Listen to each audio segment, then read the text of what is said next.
پرسکون ماحول بنا لیجیے بس اب یہ ہمارے جلسے کی آخری کڑی ہے اور یہ خوبصورت ہے، لہذا اس کو آپ کی ذمہ داری بنتی ہے کہ آپ اس کو اور زیادہ خوبصورت کیجئے اور اپنے اکابرین کی باتیں سنیے، ان بچوں کا دیدار کیجئے۔ یقیناً جب تک آپ ان بچوں کو دیکھتے رہیں گے تو گویا کہ ایسا ہے جیسا آپ قرآن کریم کو دیکھ رہے ہوں، اور قرآن کریم کا دیکھنا ثواب ہے۔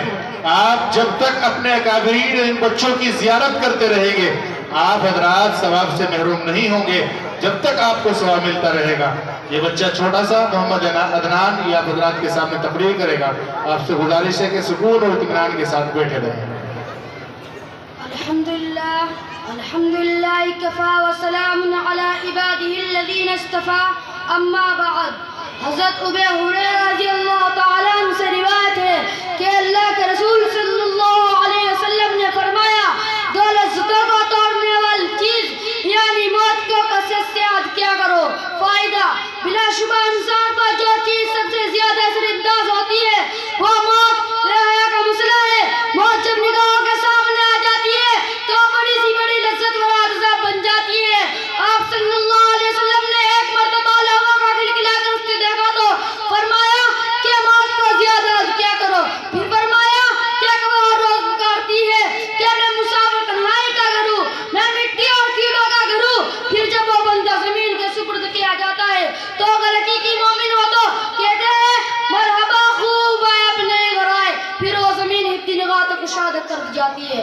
اور جب کوئی سخت بدکار ایمان نہ لانے والے آدمی زمین کا سپرد ہوتا ہے تو وہ زمین ہر طرف سے اس کو داغتی ہے، یہاں تک کہ اس کی پسلیاں ادھر سے ادھر ہو جاتی ہے اور اس پر 70 ازدحام مسلط کر دیے جاتے ہیں جو قیامت تک کیا اس کو نوچتا رہے گا۔ اعاذنا اللہ منہا۔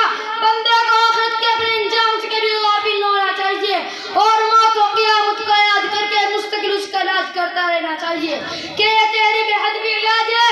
صحابہ کرام رضی اللہ تعالیٰ عنہ میں جو تقوی خوف خدا اور اس کی آخرت تھی وہ آپ صلی اللہ علیہ وسلم نے اس طریقے کا علاج کر دیا تھی، اور آج بھی وہ صاف ان بندگان خدا میں نظر آتی ہے جو نے موت اور قبر کو اپنا وظیفہ بنا کر رکھا ہے۔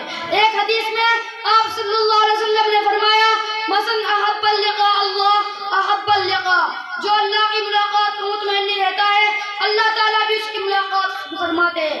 اللہ تعالیٰ ہم سب کو حقیقت مستحضر رکھنے کی توفیق عطا فرمائے جس سے کسی کی محفل نہیں اور جس میں امیر غریب چھوٹے بڑے جوان بوڑھے کی کوئی قریب نہیں۔ جب بھی ہمارا وقت آئے تو ہم اس کے لیے تیار ہو اور لقائی مشاق ہو، آمین۔ انہی چند باتوں پر میں اپنی تقریر ختم کرتا ہوں۔ وما علینا الا البلاغ۔ ماشاءاللہ یہ بچہ حافظ قرآن بھی ہوا ہے اور ہمارا بھتیجا ہے۔ بچے نے ماشاءاللہ بہت اچھی تقریر کی ہے۔ اللہ تبارک و تعالیٰ علم و عمل میں برکت عطا فرمائے۔ سبھی حضرات سے درخواست یہ ہے کہ بھائی